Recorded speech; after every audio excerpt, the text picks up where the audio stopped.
Hey, good morning. Look, new mug is a birthday present from Tracy, and I'm going to get to go hit the ball today. Felt awful yesterday, but maybe running around will make me feel better. Who knows?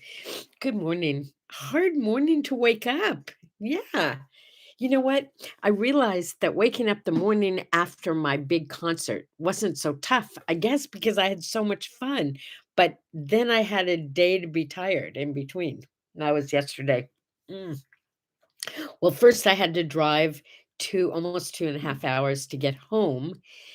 And then on the way home, I had to stop and go shopping. That was actually kind of fun. I bought new lighting fixtures. I know it sounds like on a whim. I just thought, oh, here I am. I'll just go buy new lighting fixtures. So that's what I did. Um, and I went to see Fritzy yesterday because not only did Tracy send me a birthday present, but she sent Fritzy a present too. I call it a birthing day present. Yeah, I love to give my mom a present on my birthday, for sure. Anyway, she sent, what is it called? A snugglegram or a blankygram or something like that. I can't remember what it's called, but it's this wonderful, soft, soft pink blanket that has just like lovely words about love and hugs all over it. It's just so I took it to Fritzy, and some of you probably already watched the little video that we shot in her room when she got it. She had me in stitches. We must have done, I'm gonna guess, 7 takes before we got one where she actually said thank you to Tracy. She was trying to say thank you to Tracy, but each time she kept saying, "I love my blanket. Thank you, Fritzy." She was just having a little trouble, but she did love her blanket, and she did not let go of it the whole time I was there, and when I took her into dinner, she still had it with her. Yeah, she took it with her wherever she went. Kinda like, a little kid in her blankie. Yeah, that might be the new favorite one. So thank you, Tracy, for not only making my day, thank you, but making Fritzy's. Oh, and for those of you who are confused, even though today's word art might make you think that today was my birthday, it isn't. It's not till Saturday. I like to stretch it out. This is my birth week. Good morning, Stephen. I know a lot of you are having trouble finding us on YouTube. If you just say good morning, it would make me feel really better because then I know you found us. Because I can see there's like a place in the corner here, up here, you can't see it, where I can see how many people are with me, but there's another place on this side for your comments, and I don't know who's here unless you say hi or make a comment. But I'm hoping you're joining me. So, after I did the big drive home and the shopping for the new lighting fixtures, I came home, I got some work done, and I was sitting here thinking, okay, I wanna go see Fritzy now, I wanna go take her the blanket now. I was, like, mentally, and then I remembered, "Oh my gosh, I have a mani-pedi in, like, 11 minutes. I gotta get out of here." Yes, I set up a mani-pedi on my birth week. I always try to do that, and she took especially good care of me. She massaged my arms when she did my manicure, and she massaged my legs when I did my pedicure. We tried this before where I lifted my leg up to show you, and with my current back situation, I'm gonna pass on that little game right now. I am going to hit the ball today. That's gonna be fun. I'm gonna go play with my friend William. William was my tennis partner before all this happened. Yeah, I mean, we used to kick butt, so I gotta get back into shape. Mm. And then this afternoon, I know they gave me an afternoon physical therapy appointment. They've been working me really hard. I like it, but I must admit it's exhausting. Okay. Oh no. I have something to share with you, but I left it on the printer. Indy, if you're listening, I see that you're at least there. Could you bring me what's on the printer? You'd be the sweetest of the sweet. You'd be like a regular good guy. You'd be like the best of the best. You'd be the cat's meow. You'd be the, you'd be the, well, let me see. Thank you. It's a holistic cliches. I was trying to think of some. You'd be the, you'd be the, none of these are, oh, you'd be fit as a fiddle, a diamond in the rough, brave as a lion. Oh, none of these are really nice. You'd be ugly as sin without a care in the world. Ugly as sin without a care in the world. It's cliche day, in case you couldn't tell. I love cliches. I love cliches. So the object today is to use as many cliches as you possibly can. And definition of a cliche, it's a saying that at one point was probably very clever, cute, beautiful, apropos, and now it's been used so much that it's trite and boring and people are sick of it. You know what I mean? It's the story of my life. Gotcha, didn't I? Yeah, I'm gonna keep it right here just in case I need some. Yeah, I mean, I only time will tell if you will be able to get your cliches in a nick of time. Good morning, Tracy. Oh, I hope you didn't miss the little segment about Fritzy and her blanket. You'll have to go back and watch it again if you just got here. It's also give someone a dollar today day. It's give someone a dollar today day. I'm going to believe that that means make a donation to charity today. Doesn't matter who. In fact, that charity can be someone you know, and you don't have to make a big deal about it. Take somebody to lunch if that's what it is. Buy somebody something that you know they want, or just give somebody a dollar. Make a donation somewhere. Yeah. Wouldn't that be nice if every day you just gave away a dollar? What a nice thing to try. Okay, I mean, if you're like, what was the guy's name on The Millionaire? Do you remember that show, The Millionaire? The guy's job was he worked for this very wealthy person, and his job was to give away $1 million. Every show he had to give away $1 million to somebody, and it was a great story. Wouldn't you love to be that person? I one of the funnest times, well, it happened more than once. I have a friend who's incredibly generous, incredibly generous. And one of the places where he's very generous is when we go out to a nice dinner and there's a server who, in conversation we find out is a student or is a single mom or a struggling artist, whatever. Stu listens to their story and then leaves them $100 cash tip. It's like being part of the millionaire show, seriously. If you could see, and many times, by the way, we don't even stay to see what's going on with them. But sometimes, we'll stay there talking and they'll pick up the bill and they'll see it and yeah, it's pretty cool. I'm pretty cool. Queen for a Day. Oh yeah, everybody. Queen for a Day. Queen for a Day was like I always watched it. But it's where I learned about Tu Vache. It was this perfume that's Gardenia by Tu Vache. It was the perfume they gave to every queen. Don't ask me why I remember that. But somebody in my old house brought me a house gift for, they came over for dinner and brought me a little house gift. And it was, I'm forgetting the first word now, something Gardenia by Tu Vache. It was like, are you kidding me? How did you know that was like this thing that I carried around in my head? There are so many things that make us alike that we don't even think about, things that we have in common. I read this thing today that said all you need to do to make a woman happy is give her a dress with pockets. And then I thought, oh my God, I love things that have pockets. So apparently I'm not alone. I know. I know. What else? Anyway, so I got this pampering mani-pedi and it was just delightful. And then I came home and I didn't feel good. My back hurt, everything hurt. I fell asleep on the couch. Yeah. I know. I think Indy came in to wake me up and have me go to bed, but I think I'm not really sure because I was so deep into this dream that I think it was part of this dream. And then towards the end of the dream, when I woke up, it was because I was in this market of some kind, and this stupid man kept bumping into me. He kept walking backwards and knocking me over.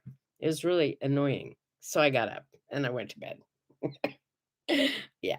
And so I woke up a little tired because I got knocked around last night for crying out loud. Mm. It is also International Stress Awareness Day. You know, sometimes you don't even realize when you're under stress. No, some of you are such good actors, right? Or you're so selfless or so concerned about other people that you don't even stop to notice that you're feeling stressed. Take a minute, just sit down, take a breath, go outside in nature for a few minutes, put on some quiet music. You don't even know. You don't even know what that will do for you. Sometimes you get more done in the silence between the words. Yeah. A little bit of rest makes a big difference. Truly. And sleep is underrated. It is. It's National Sandwich Day, so lunch is taken care of. So is dinner. Just have it. Do you snore? I snore. I am a big bad snorer. I am. I think it has to do with the sleep apnea. Not sure, but there are numerous people who have shared hotel rooms and campouts and things like that with me who will no longer do that. No, including my own children. Who Indy is a really sound sleeper. He said I very seldom wake him up with my snoring because he's such a good sleeper. Whew. That was a lucky break on my part because otherwise I'd be sleeping on the couch every night. But my snoring does not beat this. 1987 in the Guinness Book of World Records. This guy, Mark Hebbard, in Canada, my friends, Canadian. So if you come across Mark Hebbard, do not spend the night with him. His snoring was registered at 90 decibels. How loud is 90 decibels? It is louder than a speeding train. Yes. 85 decibels is considered dangerous to your ears. This guy snores at 90 decibels. Happy birthday to a real war hero born today in 1921. So I'm guessing 1921. He's older than Fritzy if he's alive. I don't know if he's alive. Charles Bronson, Dirty Dozen, Magnificent Seven, The Great Escape. He was like the bad guy, good guy in all the movies. Bad guy, good guy. He always looked really scary, and enough of an accent in the movies so you were like nervous about him. And apparently, trivia about Charles Bronson, he was so poor. How poor was he? They were so poor, true story, that they didn't have much of anything. And occasionally he would have to wear one of his sister's dresses to school when he was a little teeny kid because he didn't have any clothes to wear. So sad. Happy birthday to Roseanne Barr. I told you I met her, like very close encounter of the first kind. We were both guests at the same party, and people were fawning all over her. It was just disgusting. I mean, like totally disgusting. And yeah, she was off by herself finally. We were both actually at the dessert table at the same time. And I just leaned over and I said, "It is so annoying to have people fawn over you like this. I apologize on behalf of the entire party." And I started laughing, and so did she. And she kind of looked at me, and I said, "I'm sorry. From all of us, I'm sorry." And then we just started chatting, and she was delightful. My favorite thing about her, by the way, my favorite line by Roseanne was, are you ready? "The only thing domestic about me is that I sleep indoors." I just got a message from my darling baby Donnie, my daughter. She said she's really, really sick. So as soon as I'm done, Donnie, if you're listening, I will give you a check-in. My poor baby. And it's Tracy's mama's birthday today. Tracy's mama and I have the same birth week. I sent her a message this morning, Carlin. I sent her a message and I said, I love sharing my birth week with someone so special. Yeah, true story. So yeah, that's what okay, we'll get to that later. Never mind. Dennis Miller, he used to be on Saturday Night Live before he had his own show. 1953 on this day. Do you know who Colin Kaepernick is?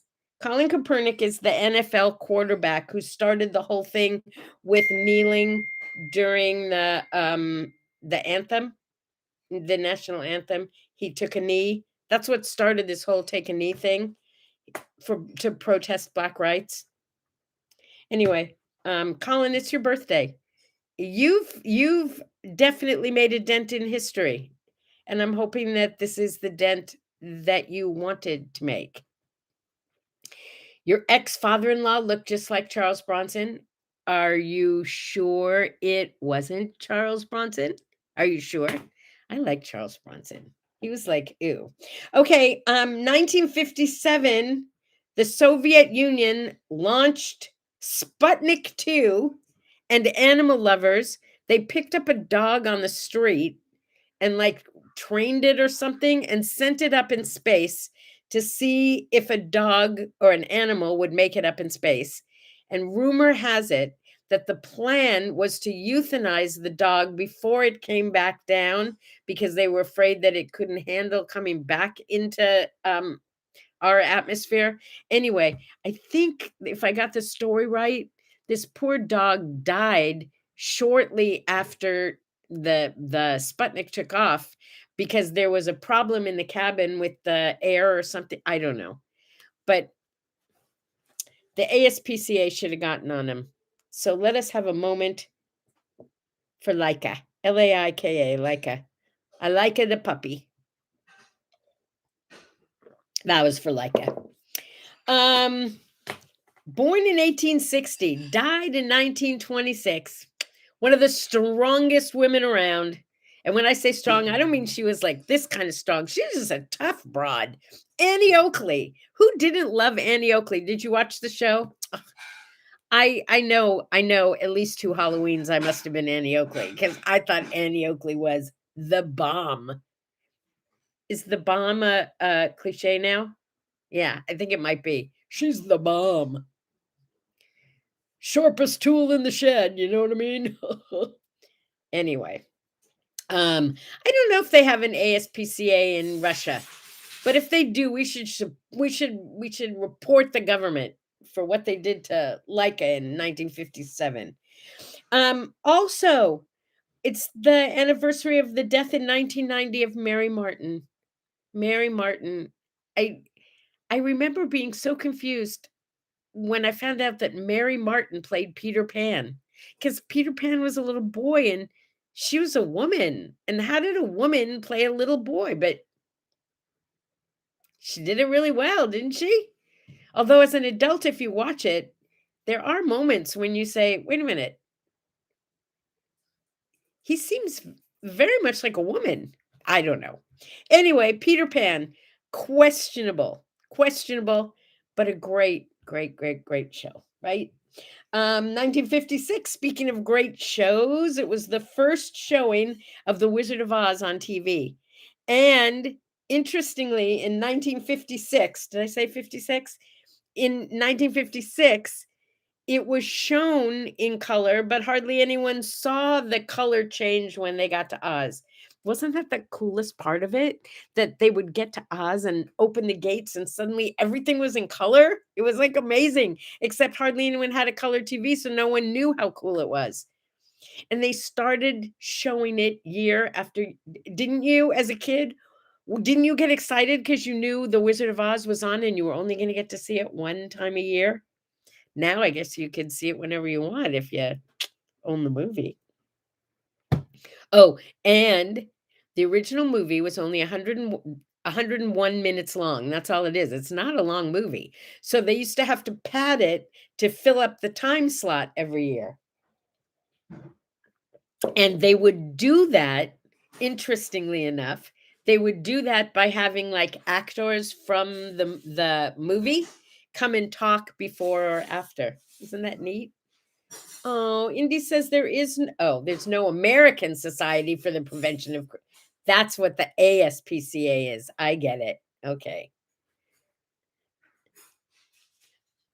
Yeah, okay, no, wait, Stephen and I are so in line on this one. The coolest part was when they pulled back the curtain. No, it was the flying monkeys. Ew, weren't you scared of the flying monkeys? Poppies, the poppies. How old were you when you realized that poppies had to do with opium? Because I didn't get the whole poppy field thing. Did you? I didn't get it when I was a kid. No. And how about when Dorothy pours the water, throws the water on the witch? Help me, I'm melting. And follow the yellow brick road. Okay, I love The Wizard of Oz. I might have to watch it now. I might have to. Oh, help me, I'm melting. Okay. In 1948, this was so cool. Thomas Dewey, yeah, was running against Truman for president. Please apologize for my snarkiness about the ASPA. I just couldn't help myself. Oh, yeah, I didn't think it was snarky, but you're right. You're right. Indy said he's sorry if he was snarky about the ASPCA, but I didn't think it was snarky. I never even thought about it being ASPCA and being in the Soviet Union. That wasn't what he meant. I know. Anyway, Dewey and Truman. Let's get back to that for a minute because I thought this was really cool. So Truman, as you know, ended up being our president, but he wasn't expected to win. Dewey was the one who was expected to win. And the Chicago Daily Tribune, in anticipation of a landslide win by Dewey, printed the paper that said Dewey defeats Truman. And somehow it got put out on the newsstands. And I saw a fabulous picture of Truman holding up Dewey defeats Truman. Wouldn't that be cool? I think that would be so cool. Oh, yeah. Okay. 1929, Ripley's Believe It or Not. Oh, I know what that was. In 1929, Ripley's Believe It or Not, which was like more than just, they had a comic strip kind of thing in the paper and everything. They were outraged that America in 1929 did not have a national anthem. They created a huge public outcry. America needs a public, a shared national anthem. So in 1931, they chose the Star Spangled Banner. And what I didn't know was it was like a poem or something, and they put it to the tune of an old English drinking song, which kind of says a lot about America, doesn't it? Like, what was our beginning? Well, we were settled by the English, right? I don't know. Marlene, thank you. Good to see you this morning. Dude. So Dude is here and she said happy birthday. So I want to clear that up. It is not my birthday yet. My birthday is on Saturday. It is my birth month. It is my birth week. I celebrate. I just can't stop celebrating. I love every single day leading up to my birthday and right following my birthday. Oh yeah, that's right. I love every day. I remember now. Yeah, I do. Thank you, Marlene. Dude. Thank you, dude. Okay, moving right along. Oh, Steven says, in case you're not getting the comments, that he loves my expressions when I read some of his comments, because sometimes he can tell I'm reading his comments and I'm not reading them out loud, because it's like, no, I'm not saying that out loud, Steven, and you can't make me. Okay, let's see. Oh, the dogs are fighting right next to me. All right, this is another piece of trivia that I just loved. And it is proof, by the way, that your vote counts in life, in general, in anything, in everything. There was no one running for judge in this small town that had like 2,500 people or something. I mean, not teeny, but small. No one was running for judge. This was just in 1992. So this guy wrote his own name in, and his was the only vote cast for anyone. So he became judge. Yeah. 1988, Geraldo Rivera. Geraldo Rivera, you know, the one who like would discover things that didn't happen, stuff like that. Anyway, Geraldo Rivera was hit by a chair that broke his nose on his show. He was doing a show on teenage hate mongers, and stupidly, he did a show where he invited white supremacists, anti-racists, skinheads, and Black and Jewish activists, and put them all together in one show, and then was shocked that a fight broke out. I don't know. Come on, Geraldo, you're brighter than that. You are. All right, musically, 1990, Ice Ice Baby. I remember that my son loved Vanilla Ice. He loved Vanilla Ice. That's all there was to it. Ice Ice Baby. In 2015, the Foo Fighters. Not light enough to ride yet. What is this? That's this morning. That's right now outside. Oh, look at it outside. Oh, what a beautiful morning. Oh, what a beautiful day. I have a beautiful feeling. Everything's going my way. Yay! Indy's going out riding. He goes riding every other day. He's been doing 25 miles. What a cyclist. Yeah, I go to physical therapy and I do 6 minutes and I burn 20 calories. Bam, that's the end of it. I didn't say ba-bam. I just said bam, right? Oh, yes, I do. Geraldo and Al Capone's vault. He did all kinds of weird stuff like that. It got to the point finally, seriously. It was like it got old as the hills. How's that for a cliche, huh? It got to the point where you didn't believe anything he said. No, I mean, it's like, oh, he's going to dig up this and he's going to dig up that. And there was never anything. He never discovered anything of any importance, did he? I mean, if he did, somebody tell me, because I didn't think he was anything. Foo Fighters. They went to perform in Italy. Why did they go? Because in order to entice them to come, this was so cool. You know the song Learn to Fly? 1,000 singers and musicians did a cover of Learn to Fly as an invitation for the Foo Fighters to come and perform in their town. And so they did. Isn't that cool? And finally, I love stories about somebody covers somebody else's song and takes it to number one. Whitney Houston in 1992 covered, and I didn't even know she did it originally, covered Dolly Parton's I Will Always Love You. And it became Billboard Song of the Year in 1993. So good on you, Whitney, for choosing a good song. Yeah, nice going. So the word art. The word art is I love my birthday. I love my birth week. I love my birth month. I love my life. There is always something to celebrate. In the midst of misery, there is something to celebrate. That's part of reframing. That's part of how you find the joy in life. Okay, I'm going to share one that's like a little bizarre, but I'm going to share it with you anyway. The other day when I wasn't sleeping here, I was sleeping at someone else's house. I woke up in the middle of the night and I had to pee.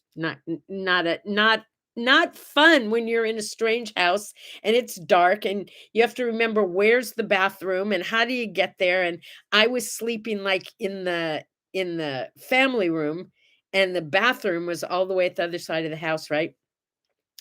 And I was laying there thinking, dang it, I woke up to pee. I don't want to wake up. And then I thought, two good things. Number one, I woke up. How cool is that? And number two, I woke up to pee instead of peeing in my sleep. How cool is that? Okay, that's it. That's what I'm leaving you with today. Come on. Come on. No, I didn't pee in a flower pot. No, I didn't. I found the bathroom. Thank you very much.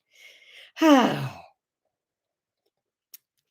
sip and a smile. I love you guys so much. I do. No, seriously, I do. You know how much I love you?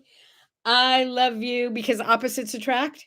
I love you because don't cry over spilled milk. Laughter is the best medicine.